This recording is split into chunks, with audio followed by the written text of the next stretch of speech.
absolutely outstanding employee who really helped turn around the issues we had in the IT budget, has been partnering with Director Thompson, working to get costs down in the fleet area, and working with Director Hoagland.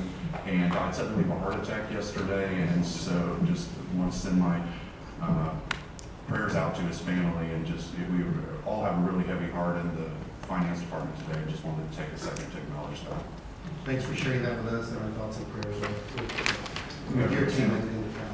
I have one more issue to, sorry to hear about Mr. Brown here, but before you reach, save the date for our second annual investor conference. If you remember last year, we had the investor conference, and it was one day. We have now expanded to 2 days. And essentially what the investor conference does is it invites the institutional and retail investors who really buy the city's bonds and buy our debt. So we are looking forward to a great conference again this year. The response has been overwhelming, and we invite all council members to come out to that. And I think it's a great way for you to continue to act as ambassadors when people buy the debt that builds all those great projects that are in each one of our districts. So March 3rd and 4th over at the George R. Brown, we expect to see all of our council members, and certainly come in. There is a luncheon speaker on each day. I know that many of you have busy schedules, so you don't have to stay the whole time, but we'd love to have you come and interact with those individuals who buy those bonds.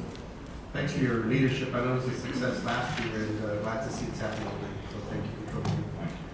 Chair recognizes Council Member Pennington. Thank you, Mayor Pro Tem. In light of the statement that you made, which I think is probably true, that we have certain restrictions as a result of our contracts, our union contracts. It brings to mind, I know that there's a negotiation going on with the firemen and perhaps some of the other unions right now, but I realize that's a province of the administration, but if we're going to be bound by those contracts, the city's going to be bound by those contracts, it may obligate us to appropriate additional funds, raise additional monies to pay. It seems like to me that before that contract is approved, we ought to be apprised of at least what the financial implications of it are. I know we have to finally approve it, but it's one thing just to finally approve it, but it's another thing to be involved and to understand what the financial implications are. And the sooner you can begin on that, I think the better we will understand. Attorney Feldman. Just so that everybody understands the current status, we had our third bargaining session yesterday. We have another bargaining session next Thursday. Well, I thought you said bargaining. Well,